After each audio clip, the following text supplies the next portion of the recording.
My name is Susan, and many times I'm called Sue. I love it when I identify with people as brilliant as you. It was it was an amazing presentation. You're so good at what you do, no one else, the CEO, was able to locate you. Dr. Sue, you need to sit here. Because you have honored us, we need to honor you with a much more comfortable seat over here. We appreciate you. I'll be a hot seat. No, not for her, but you see, you know, she is good at when you sit, oh yeah, okay. I used to sit like that. I can't get back up. Do you need a cushion? I'll get you a cushion. Feel free. But she's so good with hot seats, you know. Now, at this point in time, on the panel, we have other very important people that have been in the medical service for quite a while, very experienced, and trust me, they're very wonderful and amazing carers that have been here in the medical sector for a very long time. And this is the time for us to also invite the next Zim. Next Zim are going to come and speak. A very big hand clap at Kulunation over there. Lovely. We are definitely going to be honored by them sitting on the panel, and then there'll be fire questions. So much of their presentation will come through the questions and answers that they will be sharing. Yeah, Nancy, you need to be here. Just have a seat here. Our moderator, Caroline, is going to take us through. Do you know that Nancy came from Ottawa? Just to give this information. Yeah. And you know that she has a permanent job, and insurance is more or less a part-time, but she fully puts 100%. So let's clap for her. Ottawa is not just... We arrived yesterday from Ottawa. I did not study about finance. I have my brief history. Yes, thank you. I went to Makerere University. I was in Uganda for 5 years.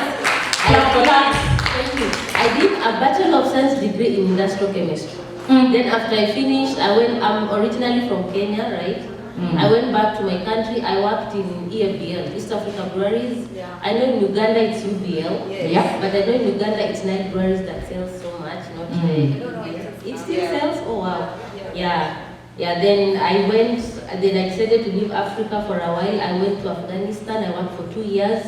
I was working for the US Marines. I was purifying water for them. Then I went back to Kenya again. Then West Africa was hit with the pandemic. I feel they were my brothers and sisters, and I needed to go help them during the Ebola pandemic. So I worked in the Ebola treatment unit until I was in Liberia, until the WHO cleared the country of the disease. And I honestly did that because I'm East African, and I knew if this disease spreads, our people are going to suffer a lot, and I really didn't want. Then later, that's when I decided to come to Canada as an international student. I came to do my postgraduate studies, so I did process quality engineering. But after that, I finished, I got a job. I worked for a pharmaceutical company in Ottawa. It's called Abbott. I don't know if you know it. Oh yeah. It's a huge medical device company. Yes. But all along, since I came to Canada in 2016, I've been working hard, and I've been working hard. I worked hard, I'm saving money, like I'm saving, but I don't see how I can grow my money within this economy.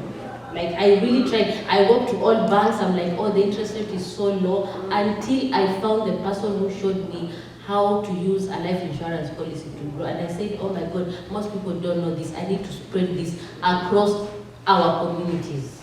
Wow. So that's when I decided to go back to school and get licensed.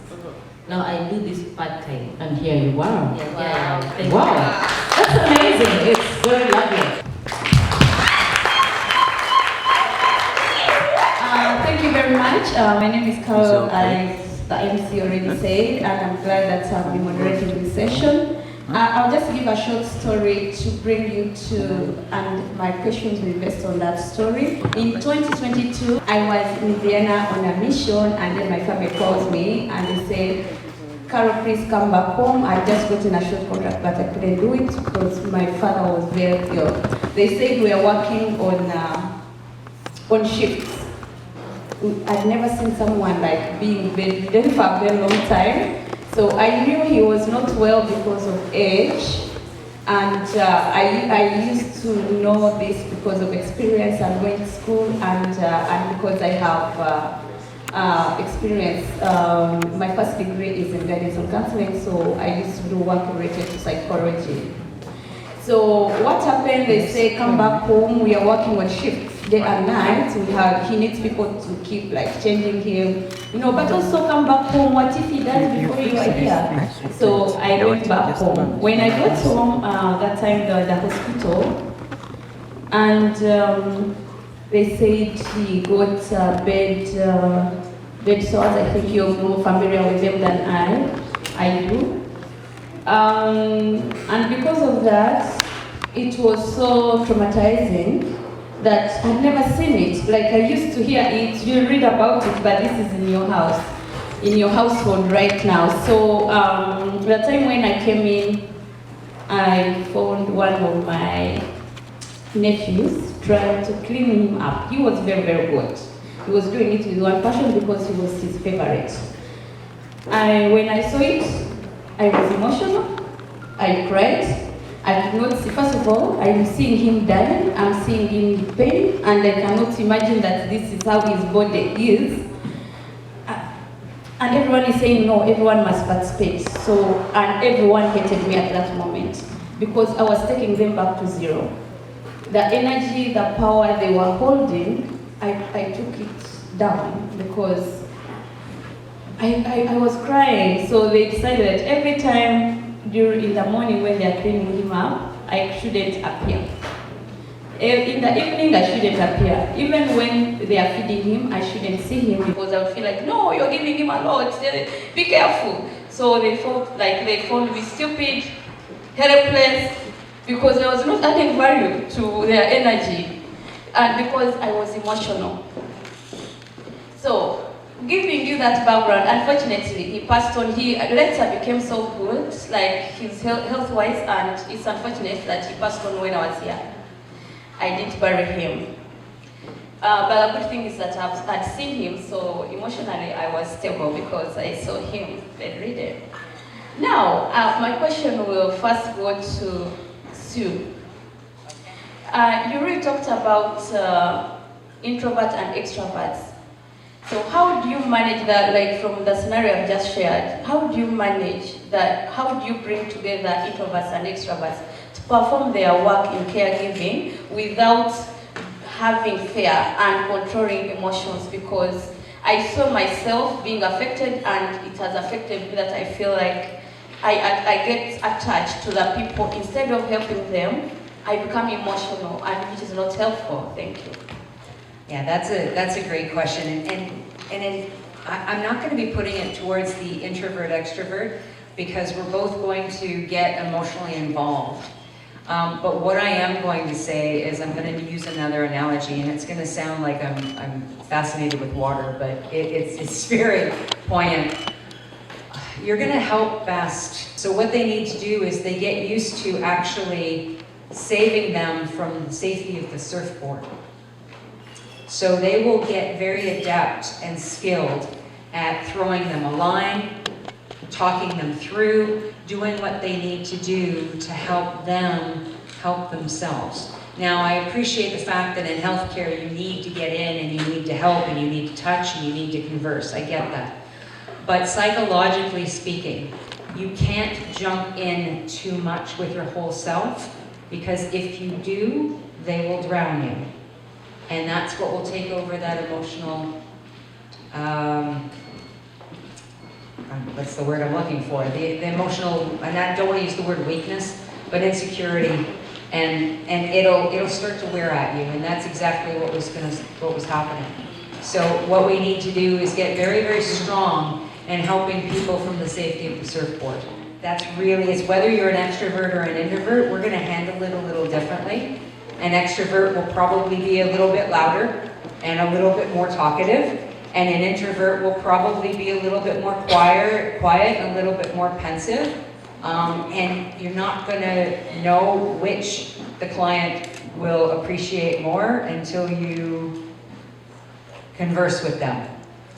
But you have to help them on the safety of the surfboard, and if you don't, then unfortunately they'll drown you. Well, thank you very much. I think I'm just getting to understand the healthcare. Hopefully the audience is also taking notes. I believe we have many potential people who want to get into healthcare, but as well people already practicing who want to enhance their skills in healthcare giving.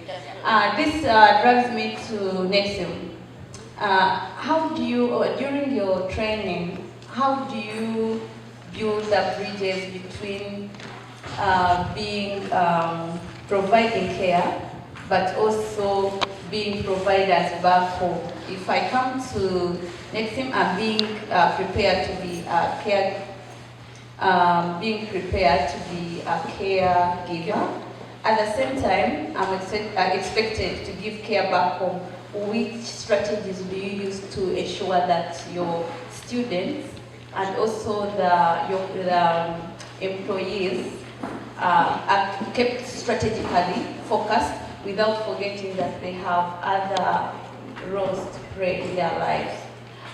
Whether it be balancing your shifts to make sure that we're working around your schedule. We work with you to balance so that both mentally, physically, and emotionally you're available both for your client.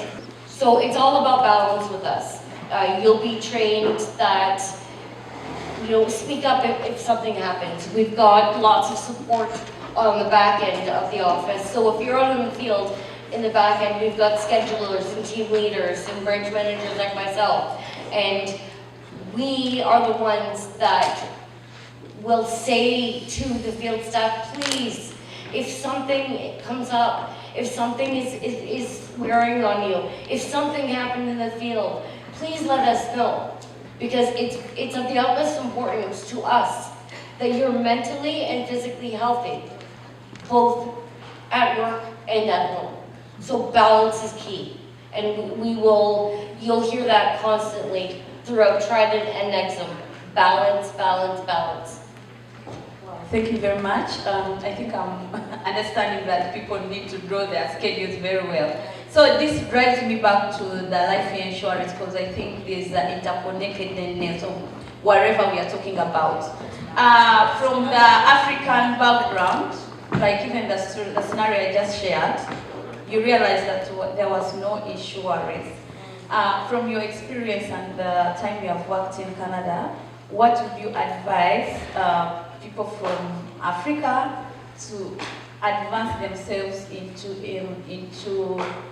investing into life insurance so that they are able to have better access, whether someone is dead, whether someone is bedridden, if you cannot work together, especially if you cannot afford hospital bills.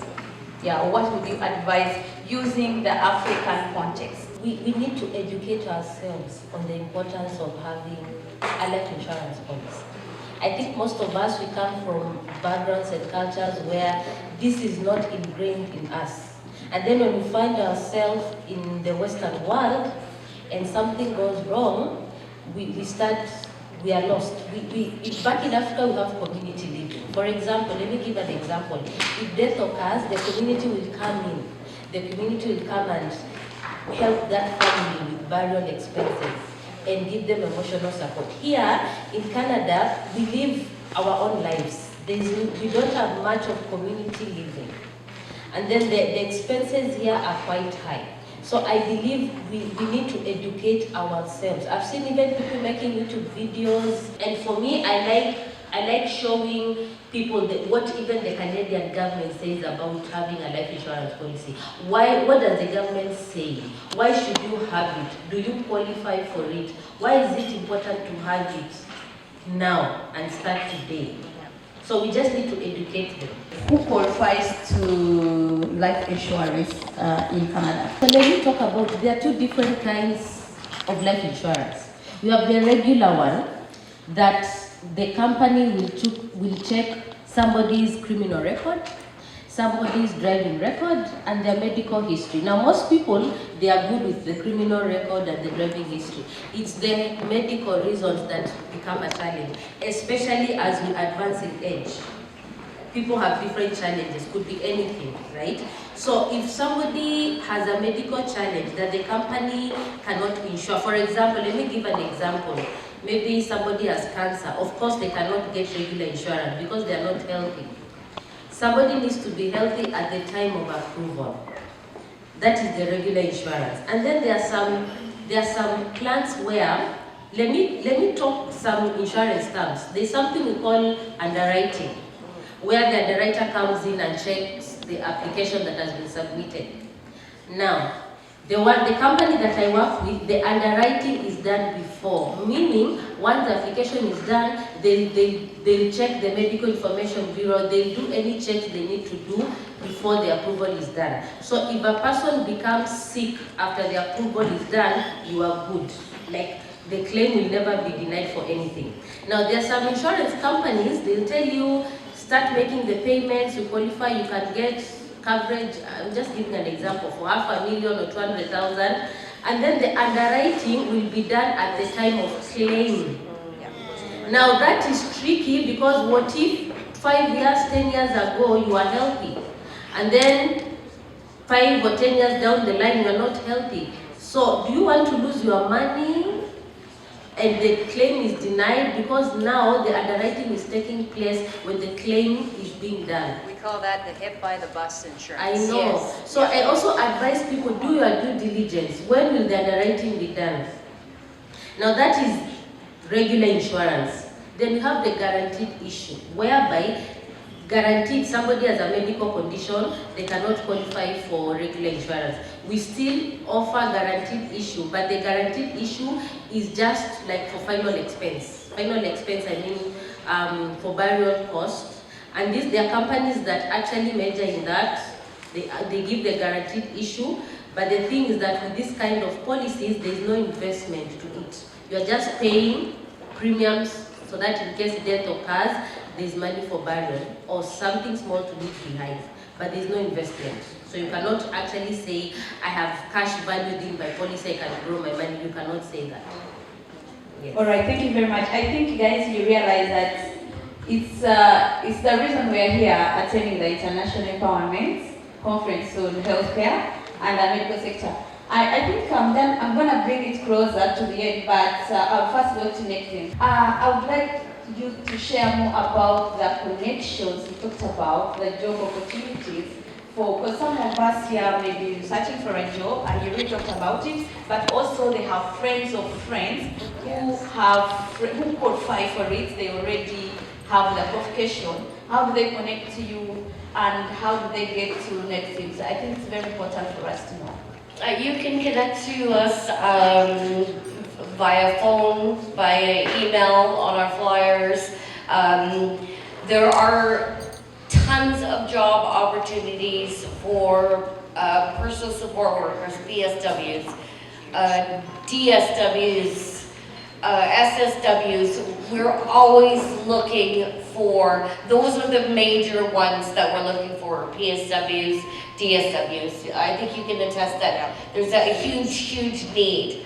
And the further north you go, the lesser the pool of candidates. So that's why with the Berry Bridge, we offer accommodation, and we also offer transportation from your accommodation to your job location. And Berry is lovely. It is. Berry has grown. I'm a city girl. I'm just feeling it from Stu. I was raised in Mississauga. I moved to Berry about 15 years ago, and Berry has grown from a very small country town to now a city, and it's becoming very multicultural. It's absolutely, the pace of life up there is slower.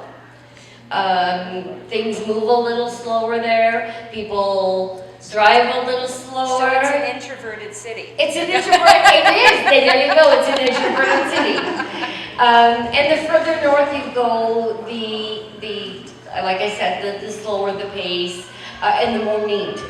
Because there's not enough personal support workers and PSWs and DSWs, they're just not.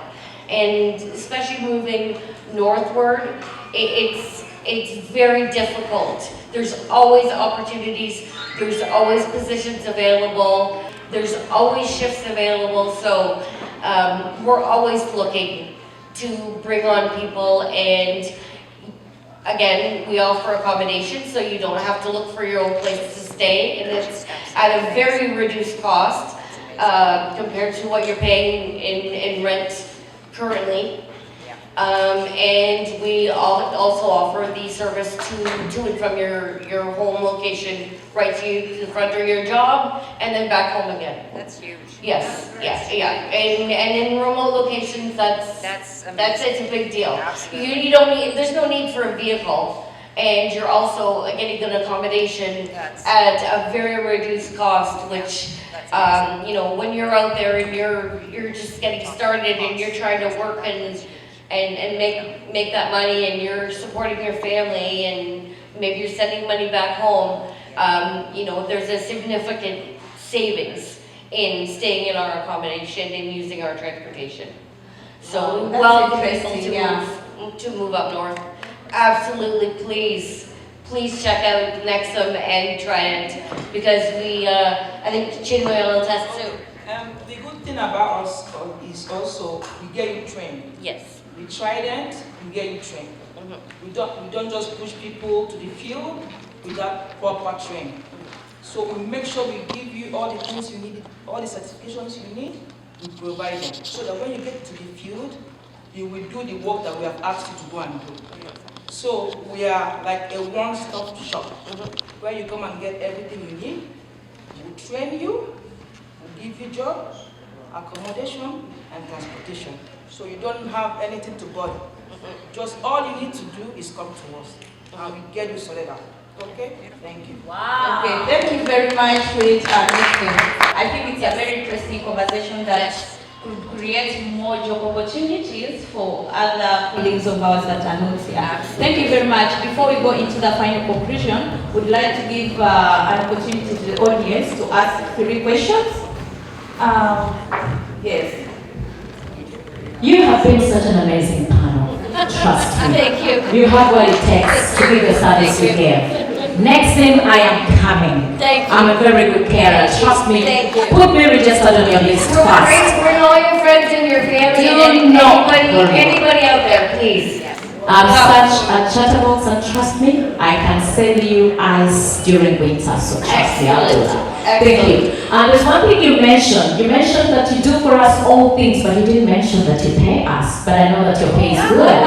You give accommodation, you give the work, you give the transport, and you also pay very well. Of course. You get Of that? course you get paid. And Sense of community as well. Yes. The community, and you know what, one of the things that we're never really taught about, we're talked about doing the job, but we never really talk about, you know, making friends at work. And making friends at work is so important. You get a community that you are going to be a part of, which is extremely important for dealing with your job, the balance that you want to have, and the great life that you want to have. Sorry, I just needed to, that's the great thing about that. And actually, that's better than being paid. Yeah, Connection, trust me. Making good relationship with people comes with a lot of money. The CEO has something to say. How lucky and happy we are to hear from her. Yes, queen of the health sector. About Nexim, you better ask me. Don't even bother asking her. Are you sure? Yeah. About Nexim, it's me to answer all questions. I got rich because of Nexim. Oh, lovely. Lovely. I worked with Nexim since 2018. You did? Beautiful. So you already have ambassadors here. Do we have any questions? Oh, wow, what a beautiful class. Thank you so much. You're very welcome, everyone. My name is Brenda Wanga. My question was going to Nexim, but has been diverted to Kathy. Now, Kathy, I wanted this question to go direct to the Nexim team. She says we ask. So I don't know who of the two will choose to answer me, but my question is, when you apply to your companies, we put in so many applications for the jobs, but because they're new and we do not have that experience, we are dished. That is a great question. That's a great question. Why don't you take us on to train us for yourselves? We You want other absolutely. companies to train us, then you take us as cream. Yeah. I think it's unfair. No. We would absolutely love to take you on, train you, and get you work.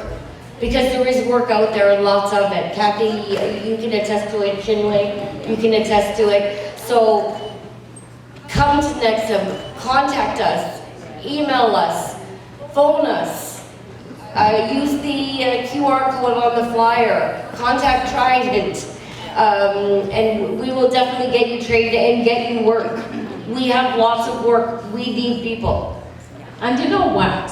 One thing that Brenda needs to understand, you've singled yourself out from all the hundreds of resumes. Yes. You are going to make sure that you're written on their list. So you're the cream. That's why you had to come for this beautiful conference. Absolutely. Next in oil! Next in oil! Next in oil! Next in oil! Lovely. So do I. Hello everyone, I'm Kawiri Pressing. Mine is a word of thank you to the organizers of the conference. Thank you so much, and I'm glad that I came. As public health officer, I find this encouraging because if people are empowered, they are able to work on their lives. Because most of the things that affect us, they start within us. So if you don't have that information, you get sick. You get the disease. One thing when I came to Canada, I realized that there is a lot of mental illness or mental health, and this does not go to those that are other extremes, because there are moments when one breaks down, and that's within us. So when you get that information on how to handle it, as Sue discussed it, you're able to overcome this, and this will not cause further damage to your life. So the Queen of Healthcare, Karita, thank you so much for organizing this. And next thing, I'm close to you now, please. Thank you so much. Perfect. Thank you. You guys, how are you feeling? I'm feeling already fulfilled here. I'll take one more question here and I'm coming right there. Dr. Sue, we got you. Our beautiful insurer, man, you got us. We are coming at your desk quite quickly. Yes, Philip. Good afternoon. My name is Anna. First of all, I would like to appreciate Nexi. Whatever you say is true. Thank you. And the reason why I came here is because of you guys. I've been here. Whatever you say is, please keep it up. But I'm at Brenda's Park, guys. When we put in our applications, please consider us. We have the potential. We could come there and really get the best of us. And through that, I am so sure that Nexin's flag will be at the highest. Thank you so much, Nexin. Thank you. We definitely consider everybody that comes through our doors. Trident will get you trained, and Nexum will get you work. There is a lot of work. There are so many of our friends who are in the shelters, hotels where we are. They could really love this opportunity, but most of them fear to come out. If you could please make arrangements, come to hotels, shelters, I know you could get most of them out of their rooms and sit down to listen. Yes. Please think about that. Absolutely. Then this question goes to Nancy. Nancy, what exactly do I need before I select an insurance? Why I'm asking, so many of us, wherever you go somewhere, to the bank or elsewhere, they could tell you you have a brown paper, you can't come for this, you have this, you need to get this. So what exactly do I need to qualify for an insurance? Thank you so much. Nancy, hold it there. Good afternoon. My name is Jade, and I think my question goes to Nexi. Actually, it goes to Nexi. The question is, what are the requirements to join Nexi? And another question is it government funded? Because upon one of your flyers, you say you have continuous course intakes. So some people want to know if it's government funded, and then what is the number one most requirement? Like some of us may not be having peers or brown papers, but we would have our acknowledgement letters. If one has a brown paper or has an acknowledgement letter and they haven't yet gotten their brown papers, can they join? And my question was, is it government funded or one has to pay for themselves? Because when I look at this flyer, it has continuous courses. So I'm meant to understand that NEXIM represents two things. You represent a college, yeah? That's Trident Career College, Ontario. But at the same time, after training your people in a college with certificates, then you find them jobs. Yeah. What's a way of fulfilling a goal that you have started? I have someone else with a question around about here. Yes, please. My name is Yeti. My question is one, but it's subdivided into two. The first one, I've been hearing this here and there, that is it mandatory or is it compulsory that if you want to become a nurse, you have to go through PSW? Is there a mandatory that the best way that you want to become a nurse, you have to pass through PSW? Then the second question is that I've been in an organization whereby I see nurses, social workers, and PSW. But as this thing I always observed with PSW, they don't always put on smile when working. They are always hard. Their faces are always hardy. You see the nurses smiling, you see the social workers smiling, but the PSW, they were like, wow, I see the whole work, everything is up on there. So I always imagine why is always like that. That question will go to Sue. I think so. Because you talked about self-care. And like we said earlier, we as carers, we can't give what we don't have. We have to be well first, and then we can be able to give the care that is required. And somebody mentioned mental health. So I probably think that it will also be spoken about quite briefly. Each of you, I think, has questions. So let's use as short time as we possibly can. Okay. For the person that asked about Trident, if we would welcome people with brown paper. Like I said, our school is the school for us, all of us. We don't discriminate. Whoever you are, whatever you have, come to us. We'll find a way to put it in. Okay, so don't be, biased, or don't be afraid that when you come, we may not want to take you because of your status. No, we must find a way for you. That is number one. Number two, it is self-funded. We are still new, we are barely 1 year, but we are moving very fast. That is what I'm assuring you. But when you come and you are struggling, we also have a package where we can fund it, then you keep paying us gradually. That makes it easier for everybody. Then there was another question she asked. The accessibility of being accepted into the training. Yeah. If you have the refugee crane, It's for all. It's okay. It's okay. Just come. We will get you sorted. Get it sorted. We work with people with refugee claims every day. Every single day. Whoever you are, whatever your status is, come to us, we welcome you.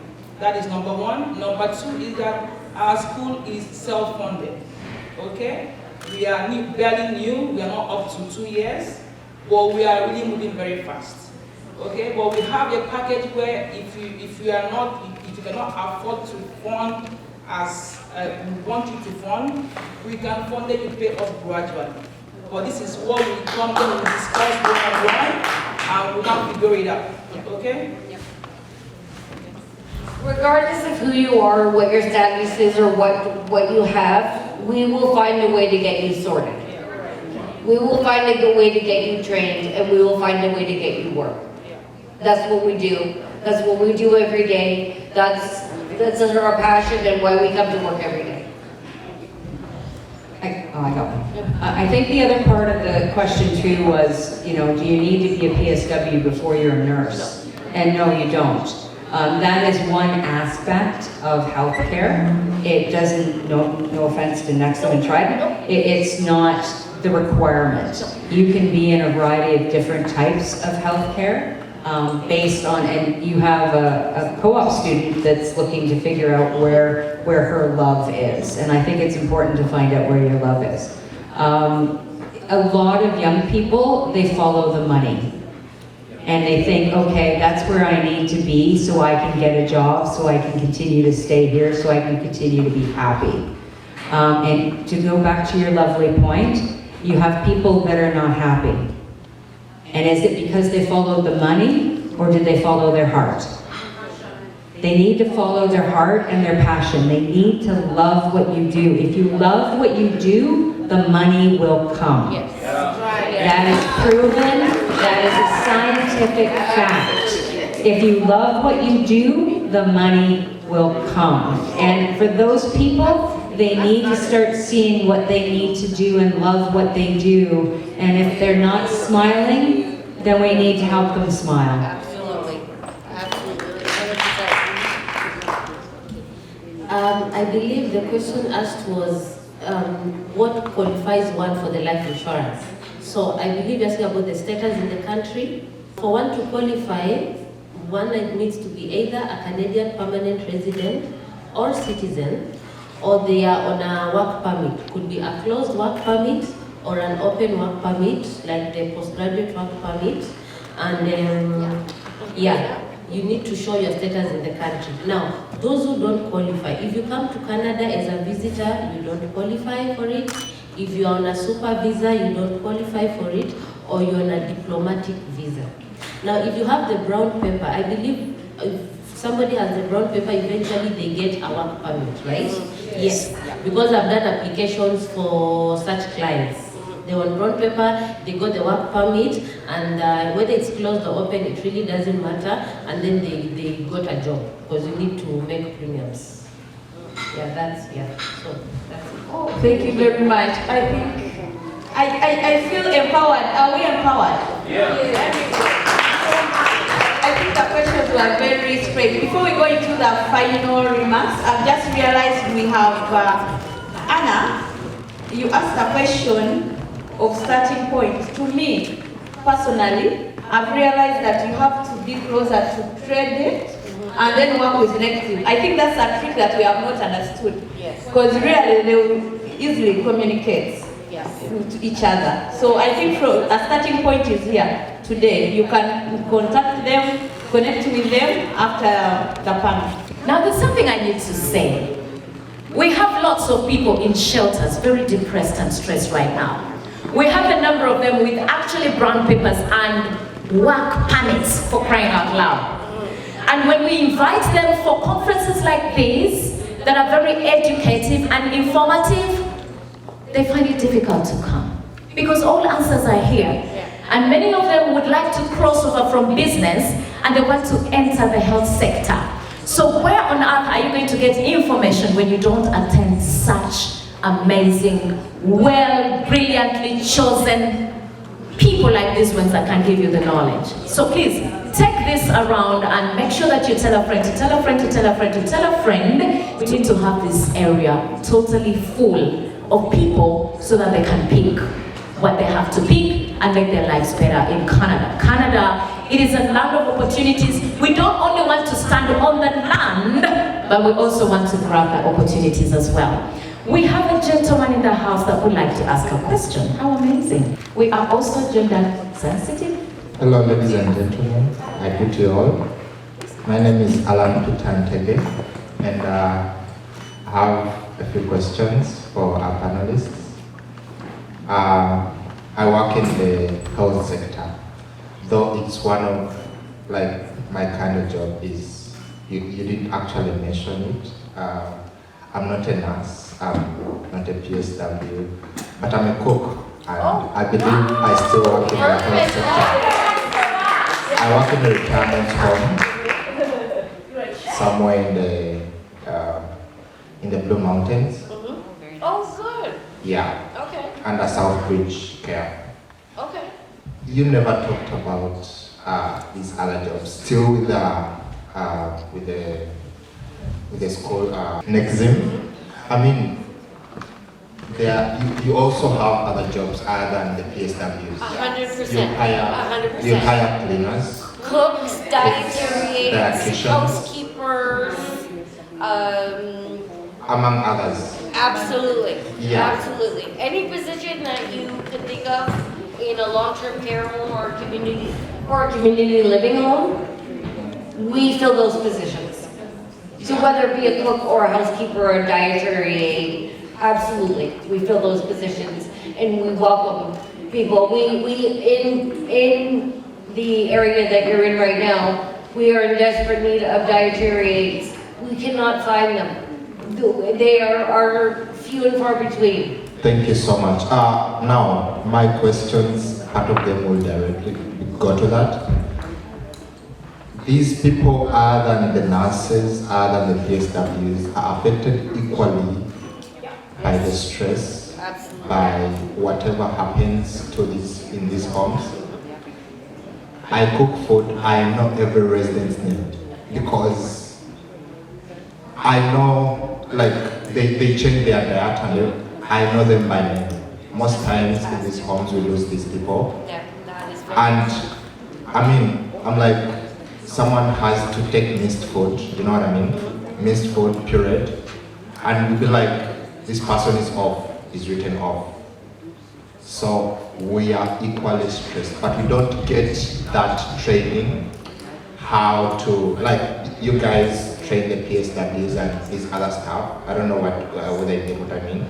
We don't get the training or the kind of comfort, the kind of how to deal with this stress, you know what I mean?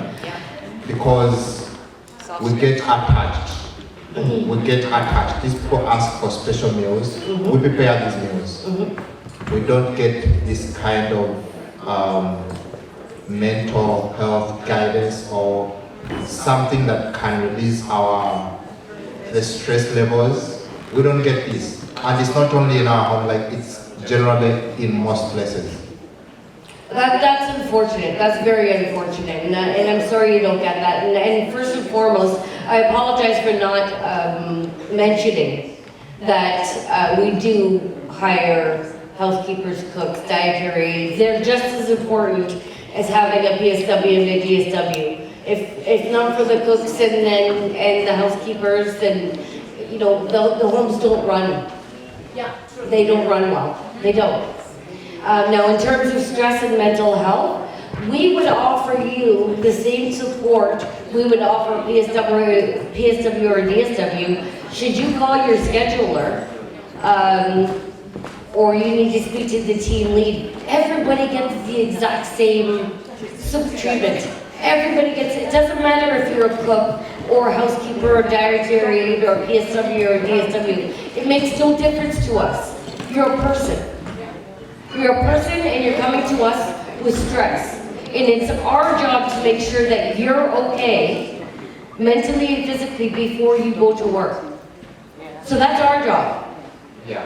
That's our job at Nexim, to make sure, as your scheduler or the team lead and the branch manager, that's my job, to make sure that you're recognized and you're looked after. Thank you so much. You're welcome. I mean, I'm not trying to contradict whatever you're saying. There are very many other schools and agencies which are not doing this. I don't know how we can. I'm saying this because it's real happening, and as I am seeing people suffering, actually people are even quitting jobs because of this. I see people are quitting jobs because they are attached to these people and they feel like they are abandoned, their feelings are abandoned.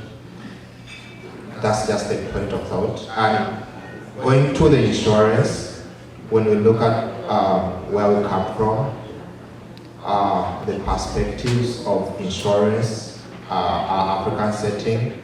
When me personally, I would never take, I would never take life insurance because, personally, because it's a way of, I have a thinking of, when you take life insurance, like you're calling on God, please call me. Call me soon, like, you know what I mean? It's just a mentality, it's just my personal setting.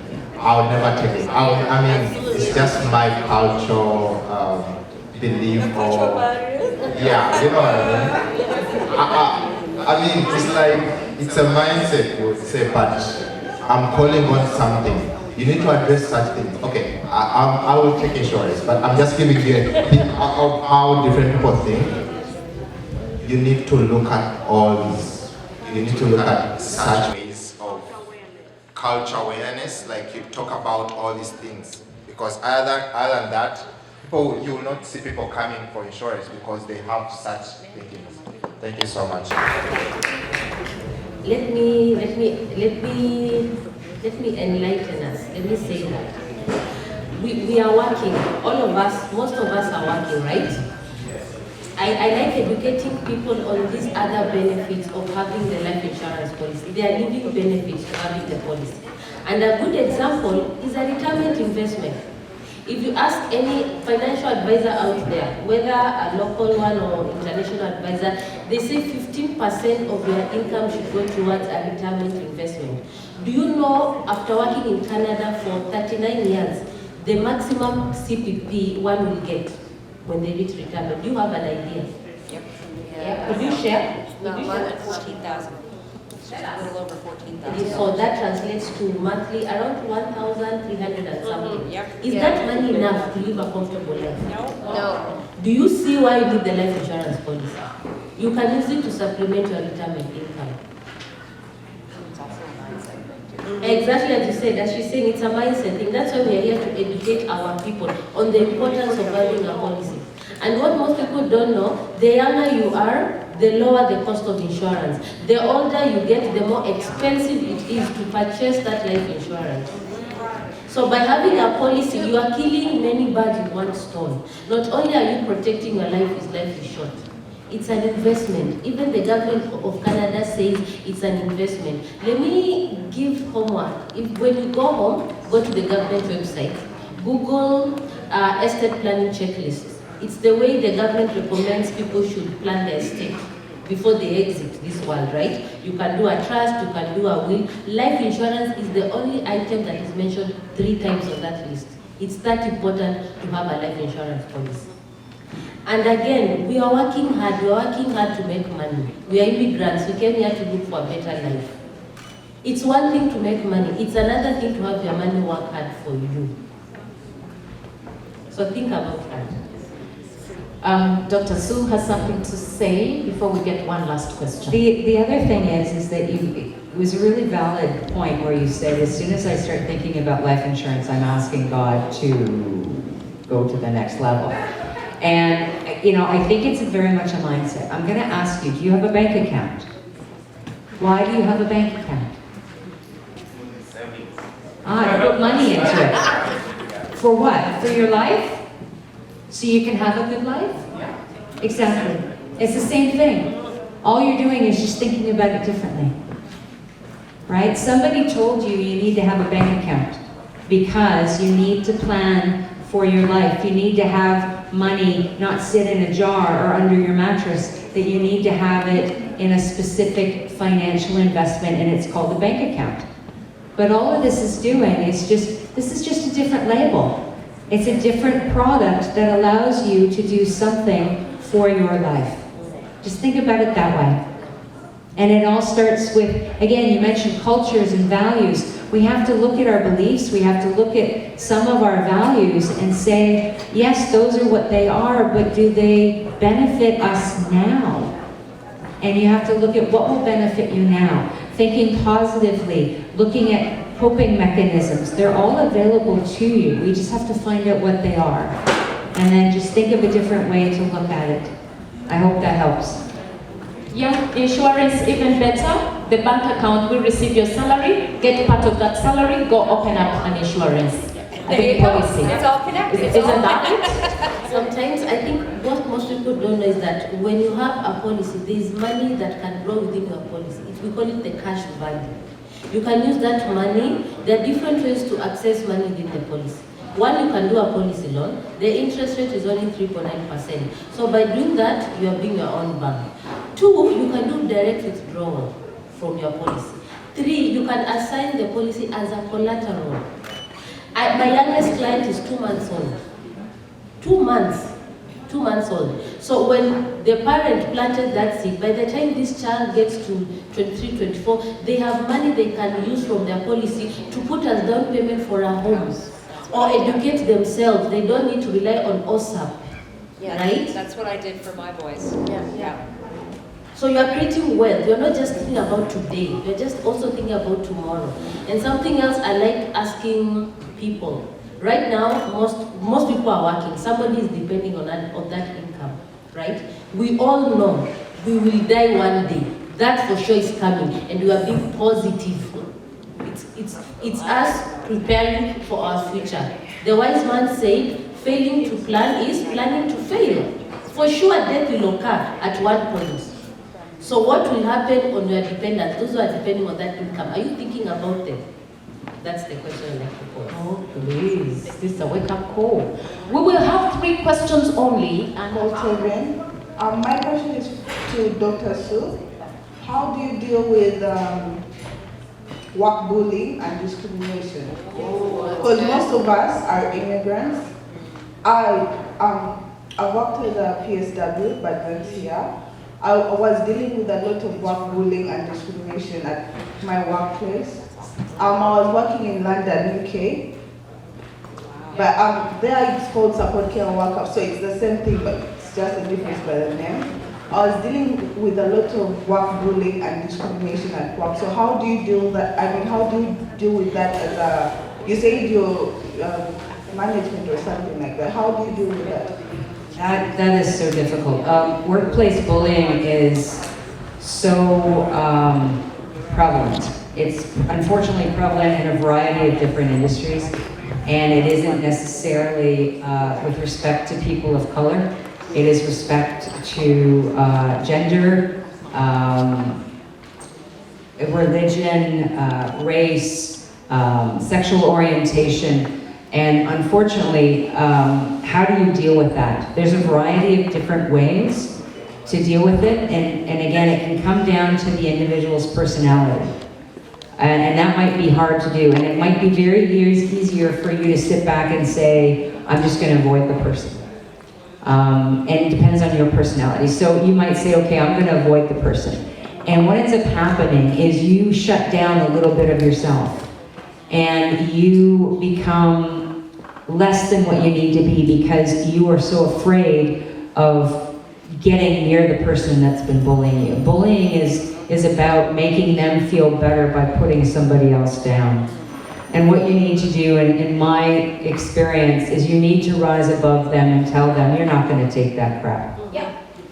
You are worth so much more than the little person that is doing this to you, and you have to believe that. And in my experience, if you stand up to them and say, I've had enough of this and I'm not going to have it anymore, and if you continue this, then we will take this a little bit further and you will not like the result. And I hope you noticed my tone there. It got very, very intense, and it got very confident, and you look them square in the eye, and then you wait to see what they're going to do. And they will fold, right? Right now that they are looking at you in a specific way, and they're doing it out of ignorance, they're doing it out of fear, they're doing it for a whole variety of stupid reasons. That's one way to do it. The other way to do it, and I've had this work many times, is be sickeningly nice to them. Exactly. Nice. Completely nice. Would you like to get a coffee? Can I get you something from Tim Hortons? How was your weekend? Did you have a great day? Blah, blah, blah, blah, blah, blah, blah, blah. Sickeningly sweet. Not fake sweet, but sickeningly sweet. It's amazing Very. what that does. People can't combat that. They don't know how to deal with it. Somebody, doesn't matter what they do to you, you are so nice to them that they just break down and realize, okay, you're actually pretty good. I don't know what I was thinking. And then you have a friend. Both are very extreme and both have worked. But what I can say, and I know this is a long-winded answer because I'm an extrovert, is do not let the bastards grind you down. Wow. Wow, clap to that. They're not worth it. What an empowerment. Don't forget what this conference is about. It's an international empowerment. Empowerment is the word here. Clap to that. Thank you, Dr. Sue. And thank you for that question. I have an experience in the UK as well, in the care sectors, and there was a lot of bullying. A lot of bullying. Trust me, however strong you are, it beats you up if you're not ready to handle it. My darling, 1 second. Thank you, everybody, and I want to thank the panel for the information that you shared to all of us. And I want also to thank you, Kathy, for setting up this. This is very, very important because everybody here is going home with tangible information. And very soon, I'll also be contacting Lexi. Perfect. Okay, so my question goes to Nancy. There is a culture in Canada regarding financial breakthrough for college students, but in our in community, we find that there is a lot of parents that have children, but they don't know this culture whereby you can bank $100 or according to how much you can earn, and then at the end of the day, the government adds on some amount of money. Can you please elaborate on that? Are you talking about RESP? Yeah. I think so. Yeah, that's, so we also do that. Okay, let me talk about Bridgeway Financial. We are MTA. We do many things. Apart from life insurance, if somebody wants to buy a home, we do mortgages as well. I even help setting up RSP, where the government, if you set aside $100 or $50, the government comes and tops up. For me, I advise my clients, if you have a child, do both. Do an RSP because it will help pay for the education, and then you do a life insurance policy that has cash value. That way, the money is growing, and by the time the child is grown, or 18, 19, 20, they can access the money to do whatever they want. Put down payment for a home, buy their first car, or go for vacation, anything they want to do, or use the money to invest. So that we're talking about is RSP. Yes, it's for attending college, to help them with education expense. Sorry. Dr. Susan? Sorry, Nancy. I 25 years in selling RESPs, so basically the great thing about an RESP is the government gives you money. Right? So they will do it up to a maximum of $50,000. That's the highest that they can go, and it's at 20%. So if you put in a certain amount, so if you're putting in $100, they'll put in I think the $20, and that money will grow in that facility tax-free. And the idea being is that when the student goes to take the money out, they have no income, so it's going to be taxed at a very, very, very low level for them to be able to take it, if they have to take it out. If they're doing it for education purposes, then that's exactly what it's there for. So then it's not going to be taxed, and again, it's just free money.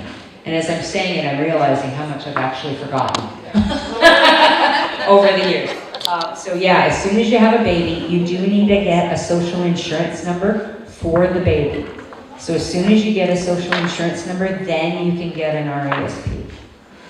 And anybody can contribute. A family member, a grandparent, anybody can contribute, but the beneficiary has to have a social insurance number as soon as the baby is born. Go out and get one, you don't have to wait. Woo. Thank you everyone. Hi. Yeah, the last question goes to Nancy. Though you've answered part of the question, but I want to get clear information about it.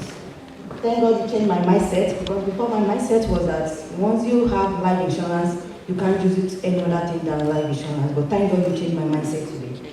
You said you can use your life insurance as mortgage. Now the question is, when exact time can you use that? Okay, I said you can use your life insurance as mortgage insurance. What is mortgage insurance? If you purchase a home, I had one of my clients, she was a first-time home buyer in Canada. She purchased a home. She went to BMO to get approved. She had a 20% down payment of the home. BMO told her, because you're a first-time home buyer in Canada, you must have mortgage insurance. Now, by law, That's type selling. You can't do that. I know. Okay, So now, by law, you have 5% down payment of a home. You must have mortgage insurance. If you take a typical mortgage insurance, like, let me give an example of a bank, right? They've approved you, you have 5% down payment. By law, you need the mortgage insurance. If you take a typical mortgage insurance, the beneficiary is the bank. But if you have a life insurance policy, let me give an example. You have a life insurance policy of 1 million. Your house, the mortgage balance is 600,000, right? Because you need a coverage that will cover the mortgage itself. So instead of purchasing a typical mortgage insurance from the bank, you're going to use your life insurance policy as your mortgage insurance. The bank just wants to make sure, in case death occurs, the balance will be paid off. And now, because you have a life insurance policy, the beneficiary in this case will be somebody you named, not the financial institution. Yeah, something else to think about. Most people don't know, but banks actually have life insurance. It's called bank-owned life insurance. Why would a financial institution in Canada have life insurance policy? How much more should you think of having one? Do some research on that. Even corporations, we have corporation-owned life insurance. Why would a big corporation buy a life insurance policy? Yeah. Key person. Yeah, I know. So, I know the whole key man insurance. We have Chris. Chris here has protected many people.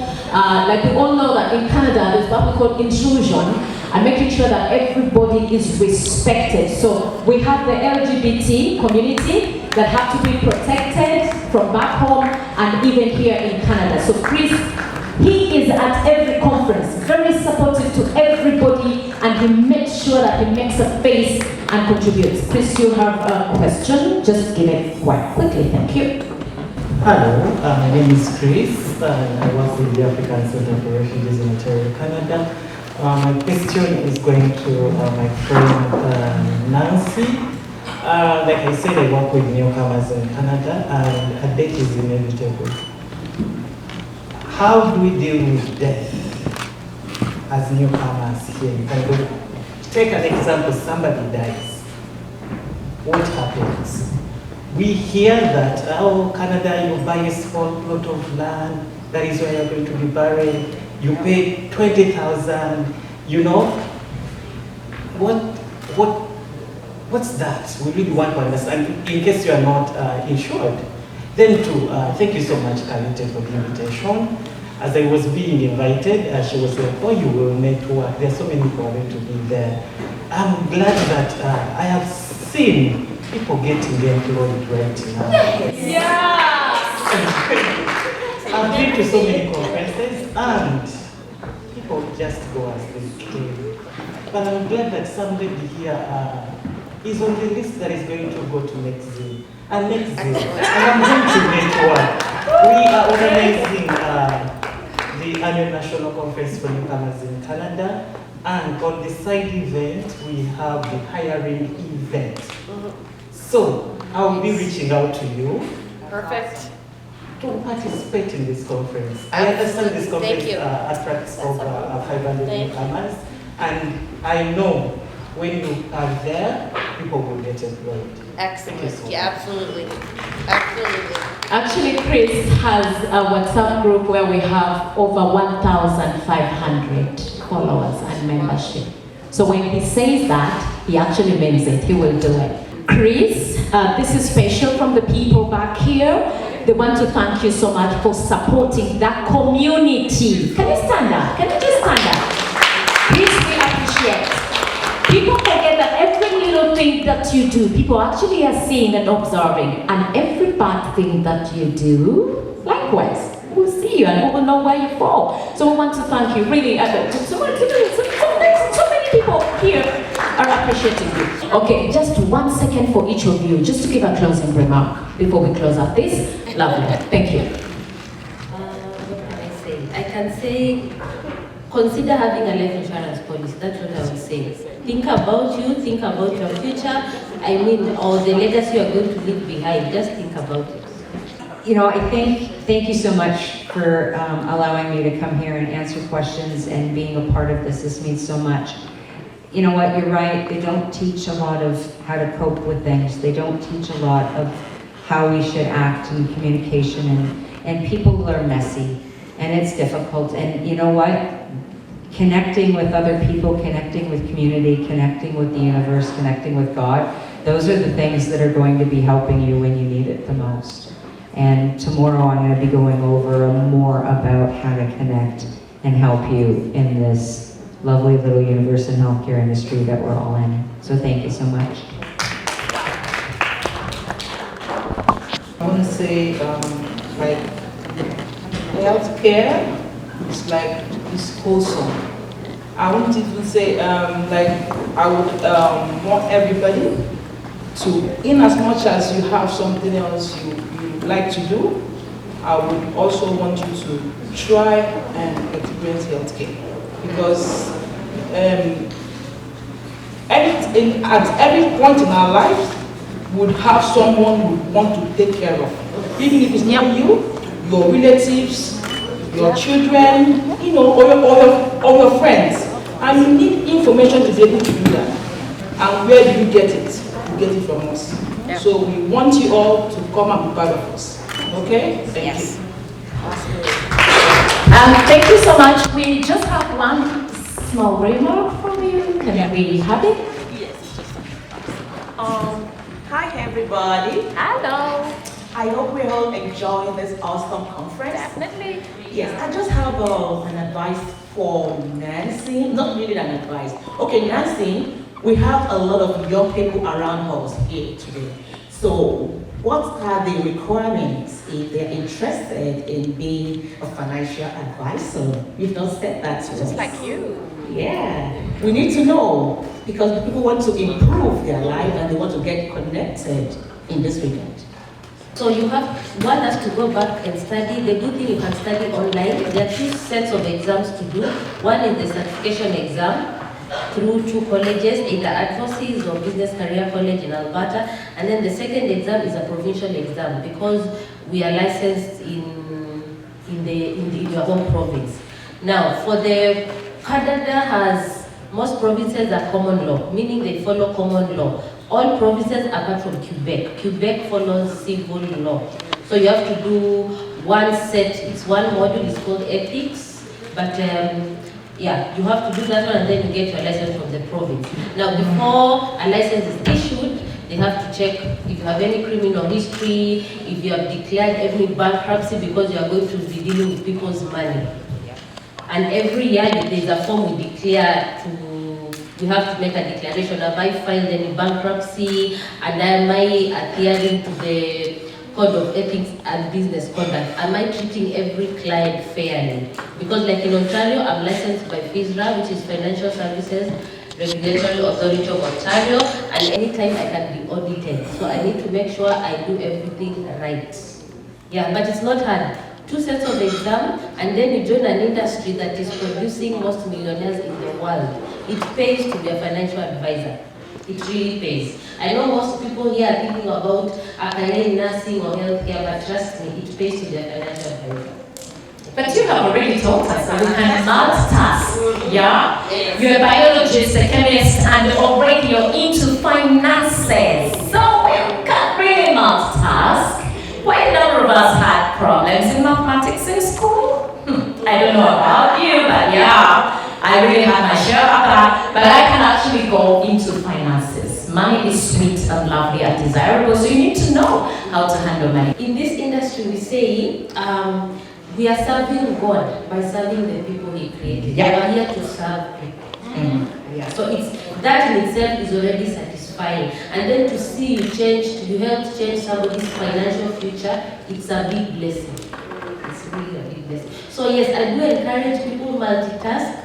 We normally say in Africa, side hustles, right? Yeah. Help people and God will bless you. Like Sue said something, when you do something that is fulfilling, the money will follow you. Trust me. If you go out and do the right thing, money will find its way into your bank account. Very convincing and divine.